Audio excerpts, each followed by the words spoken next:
Righto, episode 20. We got Josh Noovao, Cookie. How you going, brother? Good, bro. Good to be here. Yeah, man. We've done one before back on the Manifest podcast some time ago, but we're going to run it back on this one now. A lot of things have changed. There's the fitness journey and content creation starting to get some momentum, you could say. Yeah. It's been about almost a couple of years now. I guess things have changed a bit with the fitness journey and the content as well. Still trying to pump that out and gain some momentum, like you said. But no, I'm enjoying the journey. Enjoying the process. And I guess for those who don't know, like your journey kind of started, you were like overweight and you decided you wanted to change in your life. What was that turning point for you that did give you that little like light bulb, like, right, I'm gonna make things happen and turn this around and document the journey itself? Yeah. I'll go back from the beginning, I guess. So growing up, obviously come from a big sporting family. Played rugby league, rugby union most of my life. My mum was an ex-professional athlete. She played netball for the Silver Ferns. All my uncles played rugby league at a pretty high level too. So like sport, health and fitness has sort of always been a part of our family and our upbringing. But I guess also being Pacific Islander, we love our food. There wasn't much, I guess, education in a sense around what food was good for us and, how to fuel the body good and how much food we could consume. And so, growing up as a young person, like I would play footy, go to footy trainings and, be quite active. But obviously I'd go home and it'd be very heavy meals when you're in the Pacific Islander culture. So a lot of rice, bread, a lot of carb heavy meals because I guess my upbringing, like we weren't, the richest family. So, and yeah, if you have a big family, you're trying to get the most bang for your buck. So obviously you add a lot of bread and a lot of, rice into the meals just so you can feed enough people and, all the kids are full, I guess. And so, growing up, playing footy, but then also going home and just sort of just eating and just having seconds and, not knowing what portions were and just eating heaps. Like that was just part of being Pacific Islanders, eating a lot of food. And then I guess growing up, just still, training and doing my footy and stuff, but just not knowing what a diet was. Just, in my teenage years, I would, go to footy trainings and I started my gym, started going to the gym probably around 17 and, we'll go to the gym. It was more of a social thing. Like we'll go to the gym and then afterwards the boys would be like, oh, should we get some KFC? I was like, oh yeah, okay, we'll get some KFC. So, it's probably not the best thing to be having after the gym, but I guess, you're a teenager, you don't really know any better. You just, want to go get a quick pump of the boys and then go get a good fat feed. So, and that was literally me, from 17 all the way through to almost 19 years old. I didn't know what a diet was. I trained hard. I always put in the effort in training. When I was lifting weights at footy training, my effort was there. I just never knew what a good diet was, what food was, and just used to eat heaps all the time. And then obviously there's that saying, you can't out train a bad diet. And then I just started getting bigger and bigger. And I guess the big point of call for me was when it was back in end of 2015 to the start of 2016. We came back from a holiday from New Zealand and we were there for a month, but I gained 10 kilos in that 1 month. And I came back from New Zealand and I weighed in at 150 kilos. So I was the biggest and the heaviest I've ever been. And I guess, like you said, it took a while to get there, but the light bulb moment for me was when one of my best friends was getting married that year, and we went to try on suits, and I think it was at YD or something. I forgot what shop it was, but they didn't have many big suit sizes, and I tried on the biggest suit they had, and I could just barely fit in it. Like it was super tight, and I couldn't even really fit in any of the suits. And I was like, man, I can't even fit in the biggest size suit. And like that was like the turning point for me. I was like, man, I need to do something about this. Like I need to start doing something about how my weight. And yeah, so I did from there. I just obviously got back into a good gym routine.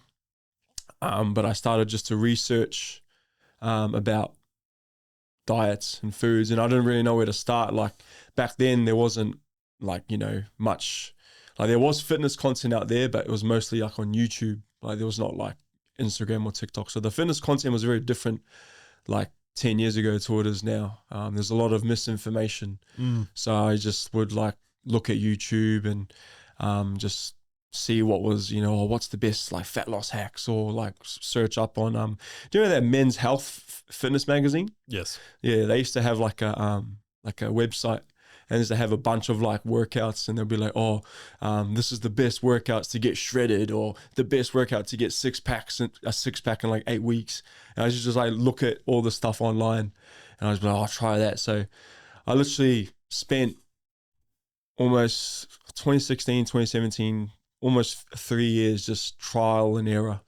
Just like I tried so many different diets. You know, I tried the low carb, I tried keto, I tried intermittent fasting.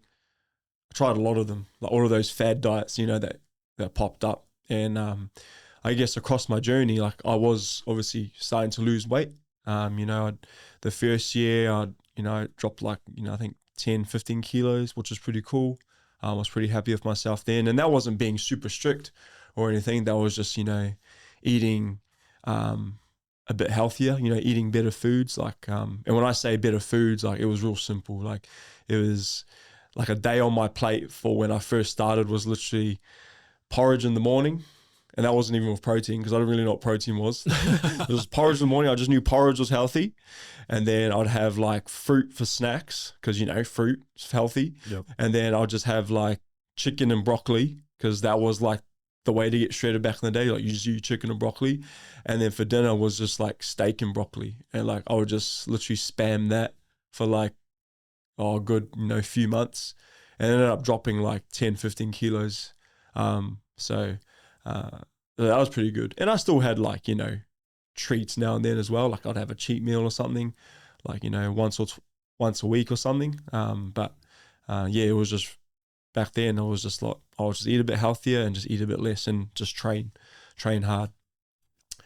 But yeah, obviously over those few years, so I started at 150 kilos, and then I ended up dropping, I think in 2019. Yeah, it was around 2019. I think I dropped to like 115 kilos, 110 kilos. So I dropped a fair bit of weight, and that was by myself. I didn't have a coach or anything. That was me just going through my trial and error phase, trying all those different diets. But then 2019, that's when I sort of discovered, well, I was learning about calorie intake. I started listening to, I don't know if you heard of James Smith. Yep. James Smith. So he started bringing videos out about, you know, tracking your calories. And he had it. So the first videos that he brought out, he had a whiteboard, and he'd just like write stuff on and say, all right, these are your daily calories. These are what macros are. And I was like, I've never heard of what macros are before. I've never heard of what calories are before, but I just started learning more about how to track my calories and learning what, you know, macros are, like your proteins, your fats, your carbs. And then I started learning how to track my calories using like MyFitnessPal. And then that's when it sort of was a really good turning point for me, was how to sustain the lifestyle. Because all those fad diets, you know, it's real just, you can lose weight quick, but, you know, it's not really sustainable at the end of the day. Like, I'm not bagging out keto, but I know it can be very hard to sustain or just keep on staying on keto, you know. But when I learn about flexible dieting and learning how to, you know, track my calories and my macros, and learning about the 80-20 rule. So, you know, 80% whole foods and 20%, you know, treats now and then. That's when I started learning about more of a sustained lifestyle, and started learning more about you know, how to keep this weight off and actually how to, I guess, go about this fitness journey and eating the right foods, but still being able to have a life while trying to, you know, achieve my goals. And that was around 2019. And then, so yeah, started learning about all that. And I was about 110 kilos at 2019. And then about 2020, I sort of hit a plateau.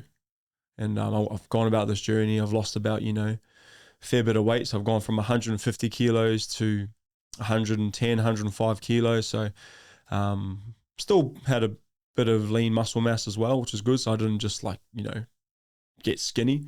I still was, you know, pretty fit and healthy, but I sort of plateaued a bit.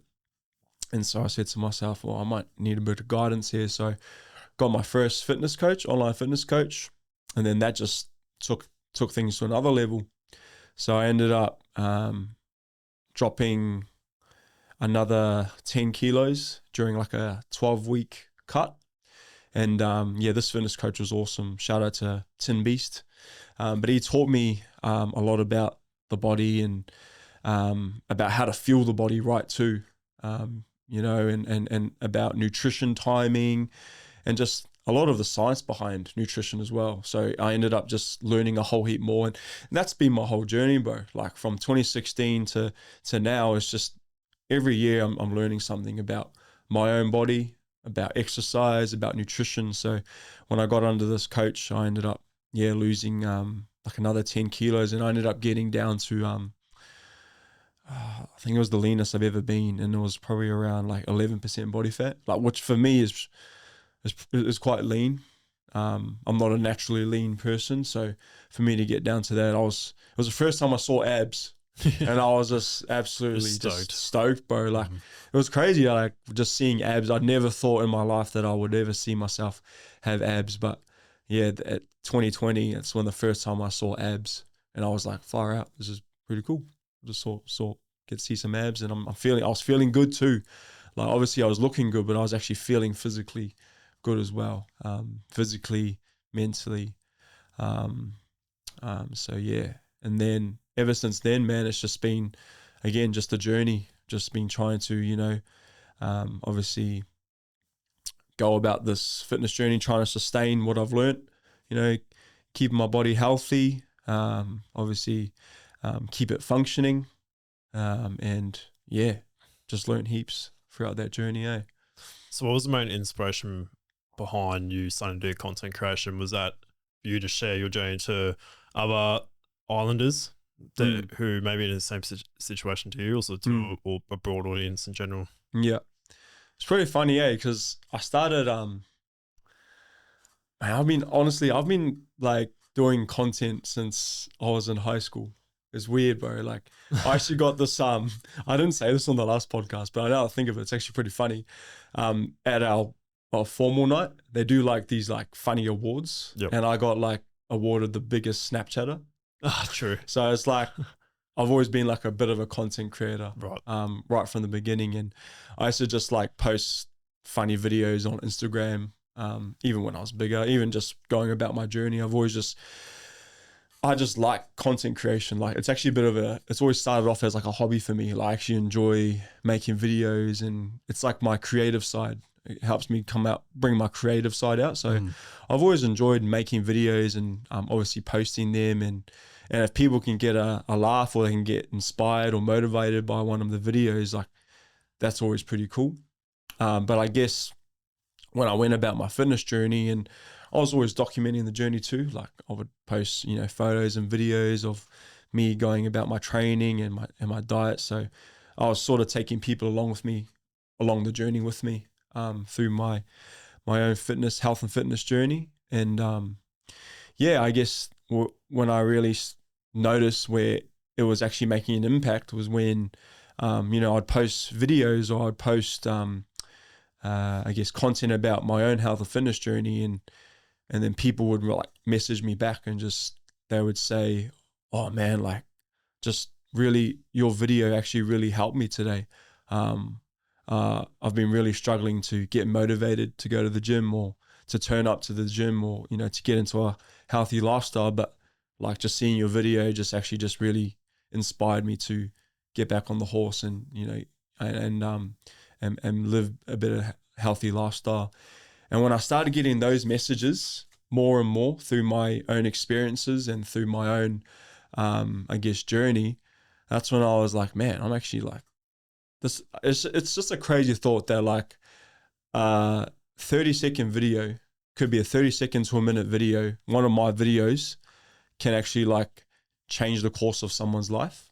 Like a person that I might know, or even like a random, like I even got randoms, bro, that I've not even met before. They'll like message me. And I'm not like huge on social media, but I've never been like, I try and always humble myself, and I never say I'm not out there for the likes or the follows, but I'm out there to actually like take people with me on my own journey. And if it can help them, then that's like the reward.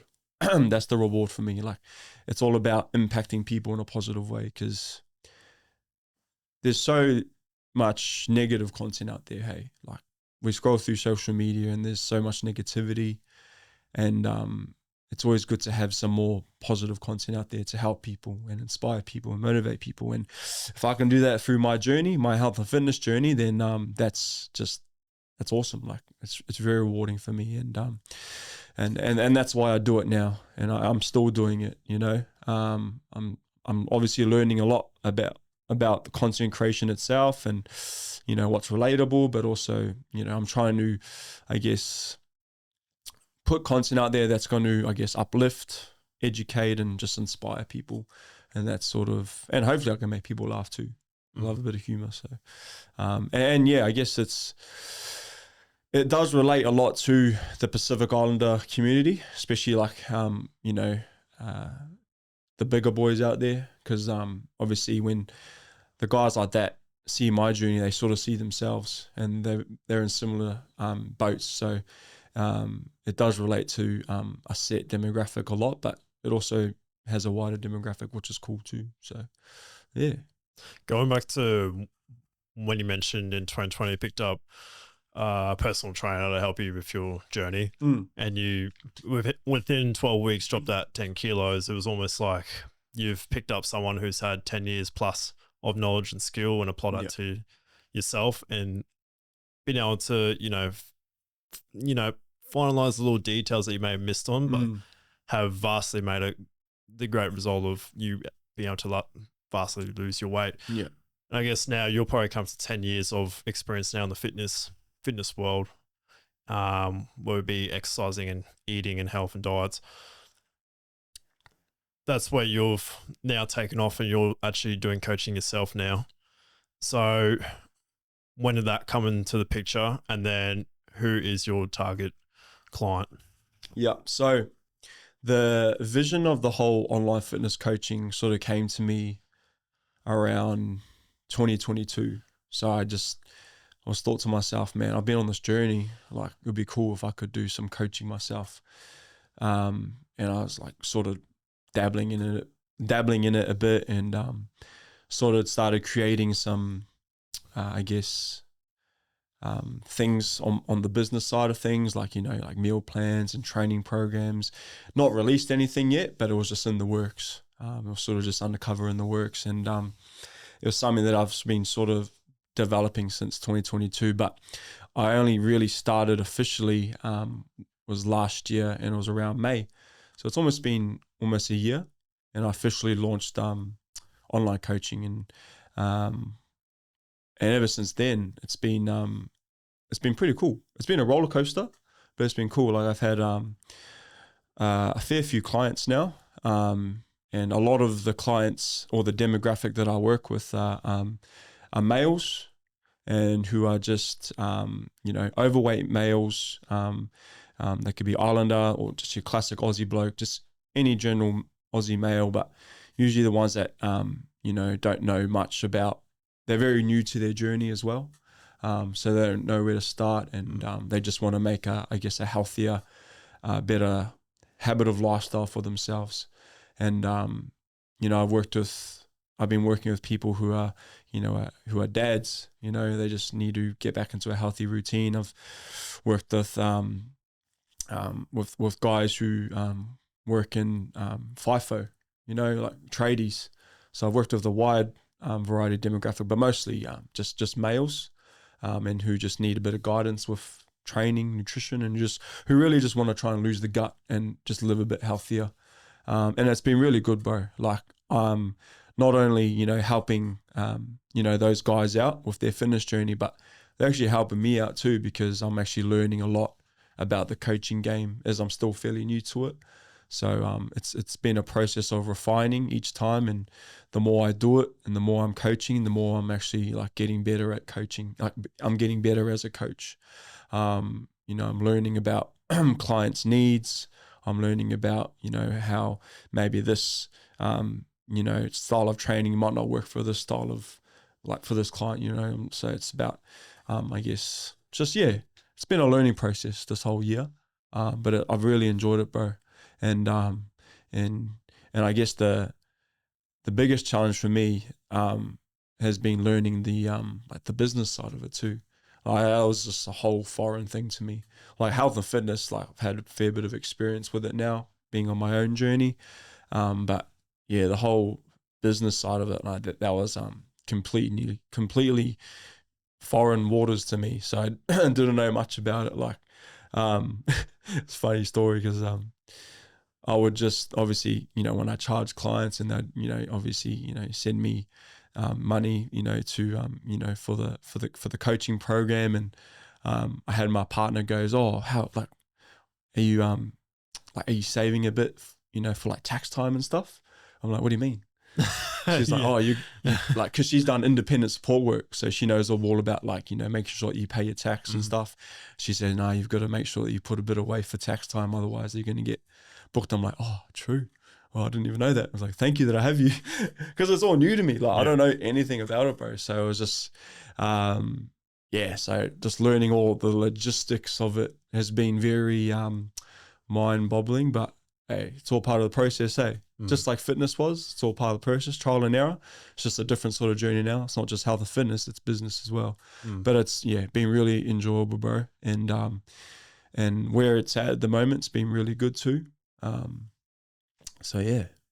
Yeah, for some reason I find people make tax a complicated subject. It's quite simple, but a lot of people tend to overcomplicate it and then just confuse. So I definitely was in that pitfall where I just the more I asked, the more confused I got. And obviously just self-taught over time, I've finally got some clarity around it. But it's definitely one of those things when you started a business, you're not fully aware, especially if you've just had a job your whole life and, you just get paid. Obviously 100%. Taxes deducted before you get your paycheck. Yeah.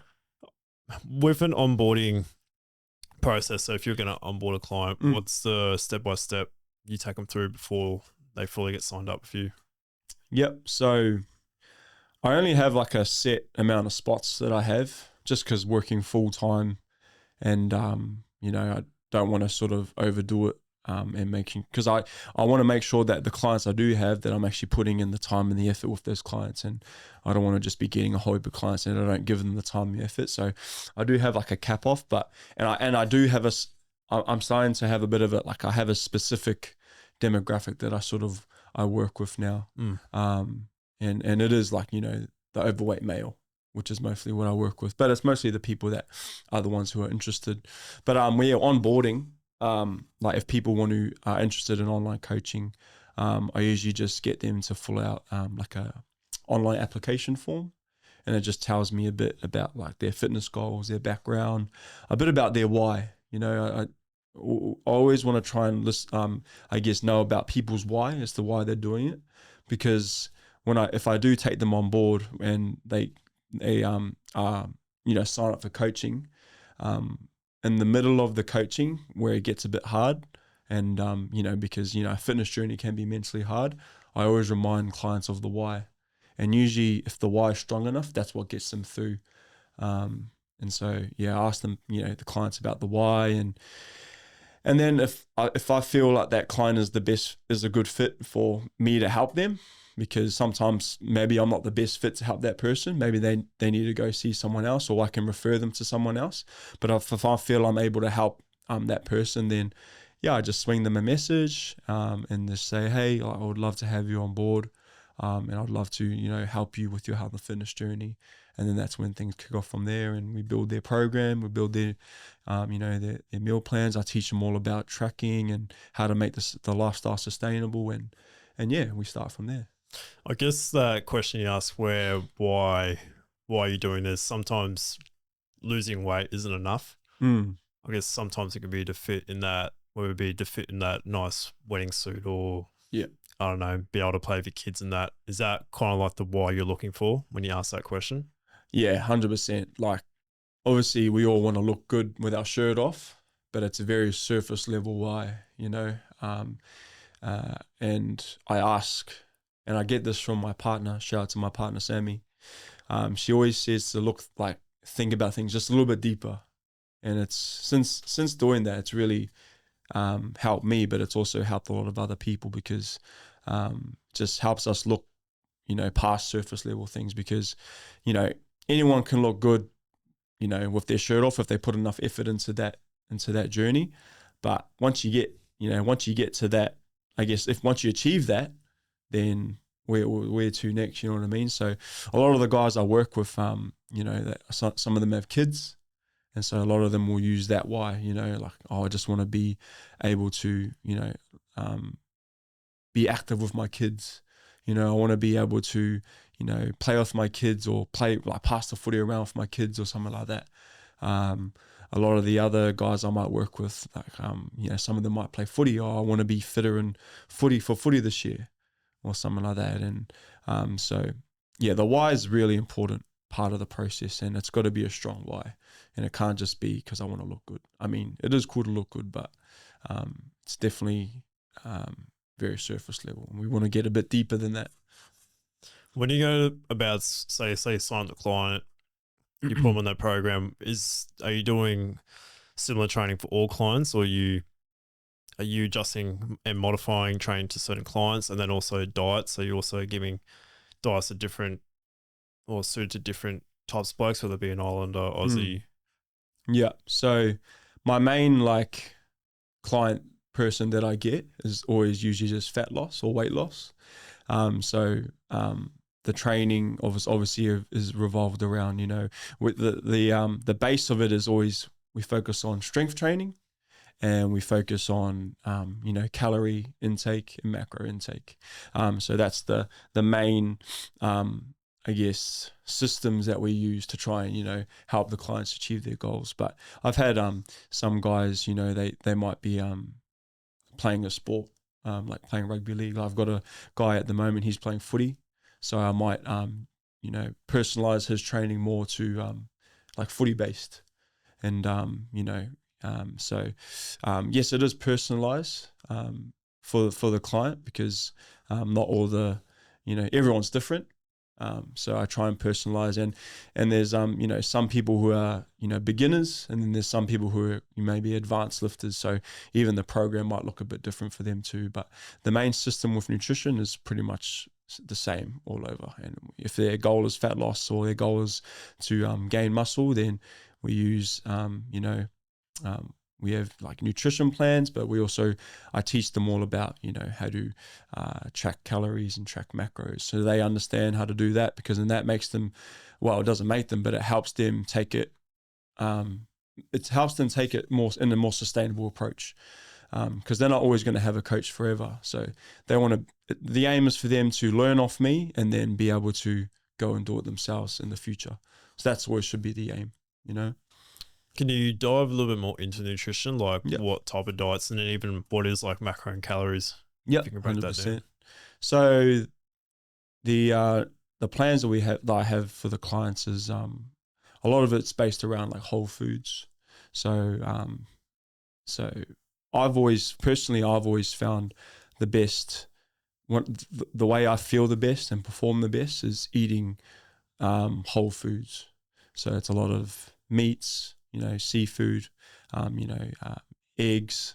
There's, obviously good carbs like your potatoes, sweet potatoes, rice, fruit.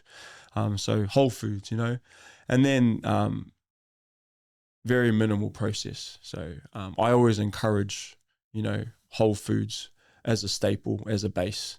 And then, if you can have a little bit of treats or dabble in some treats here or there, it's just going to help, you feel better. It's going to help you perform better, and it's going to help you reach your goals a lot better too.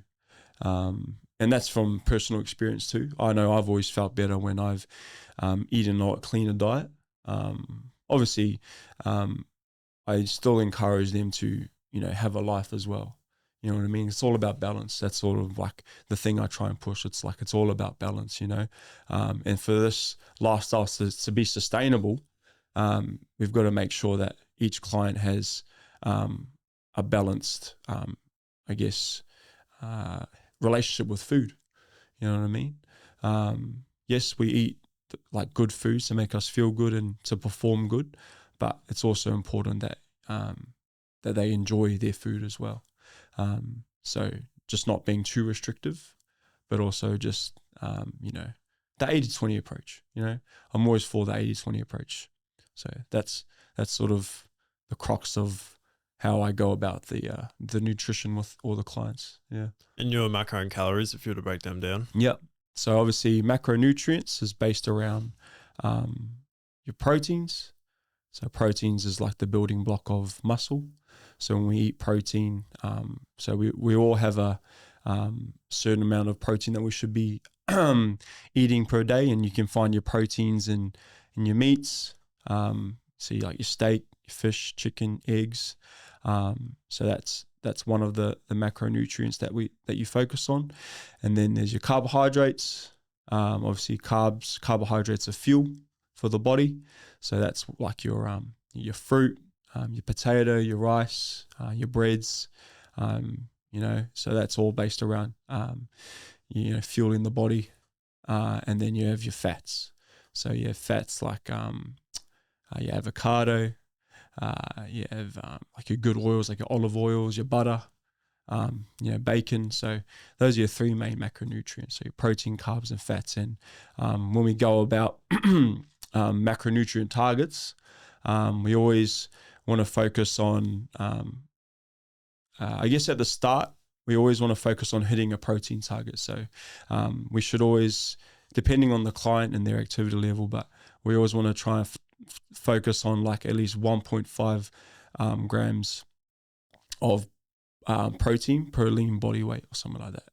So if I was like 105 kilos, so I'm like 100 kilos. So like my target protein will probably be around like 200 and something, 210 kilos, 210 grams of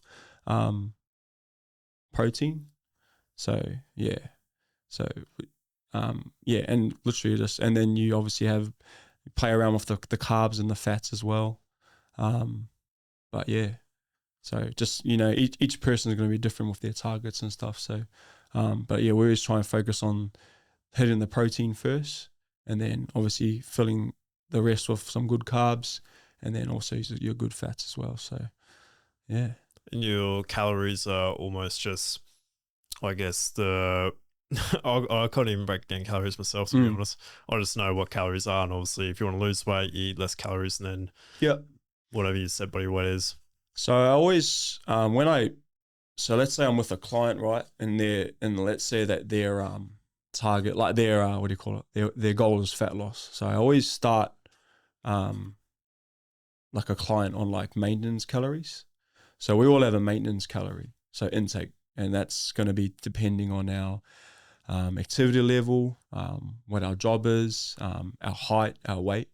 For me, I'm 102 kilos at the moment. 191 centimeters. I'd say my activity level is, fairly active. I mean, I get 10,000 steps a day. I train, 4 to 5 days a week. So I'm a quite active person. And my maintenance calories is probably around 3,300 calories. So calories are energy, is the unit of measurement for energy. So all foods have a certain amount of calories in them. The protein bar I ate before is got a certain amount of calories in them. It's also got a certain amount of protein, fats, and carbs. So all foods have calories, all foods have macronutrients in them. And I always start clients off in a maintenance calories. And then we gradually, just for them to build a good base, So they, get that metabolism going. So we start our maintenance calories, just to fuel the body good for their workouts and just for everyday life. And then if their goal is fat loss, we just gradually reduce the calories, not aggressively, just like slightly each week or fortnightly. It just depends on how their progress is going. So if their maintenance was 3,000 calories, you might do that for a couple of weeks. And then depending on their progress, if their weight stayed the same or they've dropped a kilo or two, then we might slightly reduce the calories by 200 or 300. So then the next couple of weeks they might eat for like around 2,700 calories. We always try to keep the protein intake up when we're in a deficit, just so we can hold on to as much muscle mass as we can. But yeah, just the carbs and the fats usually we play around with as we go further along the deficit. But yeah, we never want to go too aggressive with the deficits, because again, we want to make sure that we're still fueling the body right, and we're not feeling, I guess, too hungry over the course of being in a deficit, and when we're trying to lose weight. Being hungry is just a natural thing that's going to come, because when you are in a calorie deficit, you are literally like starving your body of food. Like that's the whole, like, I guess, just of being in a calorie deficit. You're literally starving your body, but that's just, I guess, the part of losing weight. Like you are going to be hungry, but there are ways to sort of help with the hunger, and that's through the foods we eat. So the types of foods we eat, it comes down to hydration, and it can also just come down to, timing of the meal. So there's a lot of ways that we can help during that calorie, when we're trying to like lose weight or trying to lose fat. And that's stuff I learned from, being on my journey. That's stuff I learned from, coaches and from, obviously my own research as well. So, now I'm just obviously trying to help other blokes who are in my shoes, who are just wanting to, I guess, lose weight, drop a bit of fat, and pass the knowledge on to them and help them where I can. Big thing with eating healthy these days is the cost of eating healthy, which a lot of people argue about why it's almost like an excuse why they don't eat healthy, is it's too expensive. So with your programs, are you providing budget-friendly meal plans, and then also whereabouts you're actually shopping, like, because quality of food is also another issue. Like you can get chicken from, say, Woolworths, but the quality of that chicken compared to a butcher is, again, different on another level. Yeah, 100%. I'm not gonna lie, bro. Oh man, I need to start going to the butchers more. Because you're 100% right. Like the quality of, I'm not trying to bag Woolies out, but yeah, probably the meat's probably not like actual proper meat. It's definitely got a lot of processed. There's probably definitely been a bit of a process to the meat that they sell. But I solely go to Woolies just for the convenience of it, because it's literally right next to my house. Yep. But I do need to start, thinking about the quality of meat that I'm eating and start going to the butchers. But yeah, I always encourage, quality of food to the clients. But I also know that, like you said, times are tough for a lot of people at the moment. So the budget can be quite, or it can be an obstacle for some. And, and a lot of the foods that I guess I try and push is so budget friendly, man. Like, your chicken, rice, veggies, like super cheap. Get a bit of seasoning to make it taste good. Like, can be super easy. So there are definitely budget friendly meals, and I always put it to perspective, like for clients who, because you get, like, I'm not gonna lie, you get a lot of excuses under the sun. Like, clients will come up to me and say, "Oh, I'm just like I understand people are struggling for money, especially with buying healthy food." But then I try and like put it in perspective. Like a lot of guys, just the average bloke here in Australia, like they'd easily go and spend like $50, $60 on a carton of piss, like on a weekend, and they'd spend like $60 on a pack of ciggies, or you know what I mean? Like, and that's like 100 and something bucks right there for just like a can of beer and some ciggies. But then they won't use that money to like buy actual good food. You know what I mean? And then if I'm talking about like the average bloke that I might work with, like they might just go and get the smoko van instead of going out grocery shopping. Like obviously, yes, I understand like times are tough for a lot of people, but if you put it into perspective, it depends where your priorities are at, you know. And I guess everyone just wants easy and convenient. But I always like if guys are struggling with like the convenience of like trying to prep their meals, I just really break it down for them. I ask them for like their schedule. All right, tell me your work schedule. And then they'll say, oh, I got this. Like I work Monday to Saturday. I'm doing 12s. I'm like, all right, you got one day off. What are you doing on your day off? It's like, oh, I got to spend time with the family. And like, I really break it down for them. All right, sweet. So what time do you wake up on a Sunday? And like, oh, I got to do this. And then in the mornings, spend time with the family. Afternoon, I have a lunch. And then Sunday nights, I'm just getting ready for work. I'm like, oh, sweet. So you got 2 hours spare out of your 24-hour day just to do a bit of meal prep. Takes 2 hours. And they're like, oh, yeah, okay, I actually have some time. Like, when people say, like, I don't have time, bro, like, honestly, it's just not an excuse. Like, everyone's got time. It's just all about prioritizing your time. And that's what I found. It's all about, if you really care about trying to, like, achieve your fitness goals, like, you'll make the time. And it all comes down to priorities and, like, how much you actually want to achieve those goals. So when I'm, like, trying to help the guys out, like, I really break it down for them if they use that excuse with me anyway. So, 100%. Yeah. You know, you find that that's the biggest one too, is no one has time anymore, apparently. Yeah. So, and, you know, a lot of us are guilty of it, but again, if you can prioritize your time a lot more efficiently, you'll start finding little pockets of 2 hours, 1 hour a week, and dedicate that to doing meal prep or even just other things like just recovery. Yeah, 100%. That's probably another big thing of your programs too. You put forward is recovery. Yeah, 100%. I've had my fair share of injuries, so I know that going hard all the time isn't very sustainable for the body. I know that was me for a bit. I used to just train hard like all the time. I used to just, you know, play footy and then go lift weights and not really like care about recovery at all. And that was just a big part of my fitness journey. And it ended up me getting a lot of injuries. Like had one ACL reco done. That was like 2017. I had an MCL surgery done. That was 2022. I've had broken fingers. I've had shoulder dislocations. If anyone's ever seen my AC shoulder, it's pretty messed up. I've had so many injuries, and that's just part of footy as well. But it was also because of just the way I went about it, bro. Like I never like took into consideration recovery. Like I didn't really know much about. I know you did a little bit of stretching before your game and like after your game, but never really took it seriously. Didn't really know about, I guess, ice baths or anything like that. But I've been like, since, I think it's just part of like growing up. You just learn from your experiences. And I guess like when I started getting the injuries, I started being a lot more, taking more care of my body. And obviously that's through your food, but also just through, making sure that when I do rest, I'm resting in the most productive way I can. I'm still not obviously where I want to be at with that. Like I'm still like, even ask my missus, like I just need to chill sometimes. Like I have no chill. Like an active recovery day for me could just be like going for like an hour hike, but that's just me.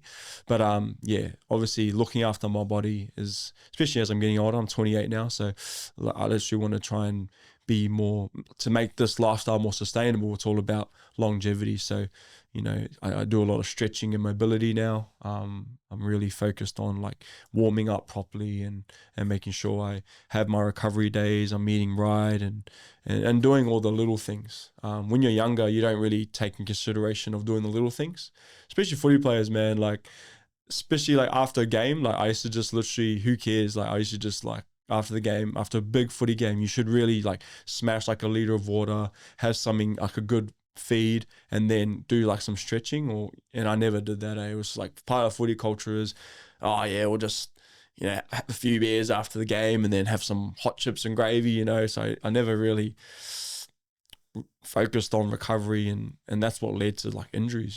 Or like not focusing on the little things. So growing up, maturing, I'm starting to really trying to focus on the little things, and that's looking after the little niggles.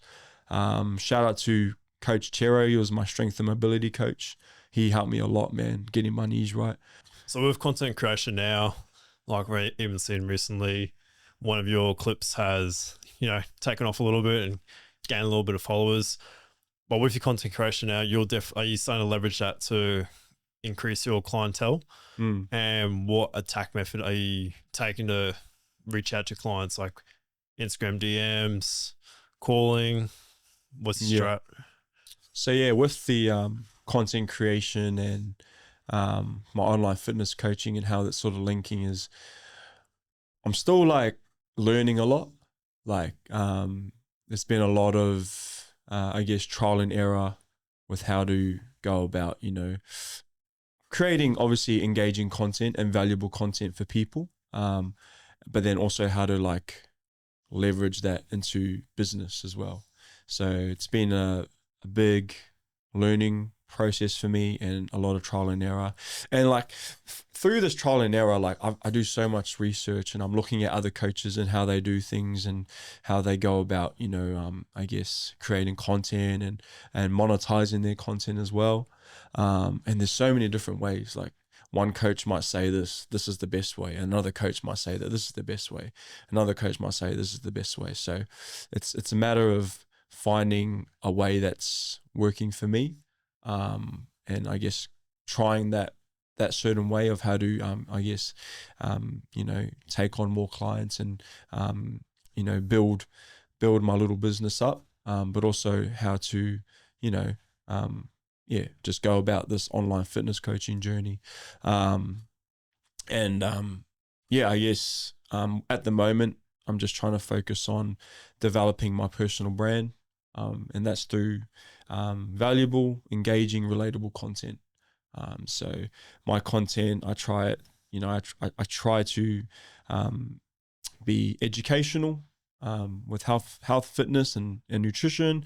I try strive for the content to be relatable. So I'm always posting things about my own journey, my transformation, and then also just I like it to be I guess entertaining as well. I want to. I'm not always a serious dude. I try and be like a bit humorous as well. So I try and add a bit of entertainment in there, and so that's what I try and strive for with my content.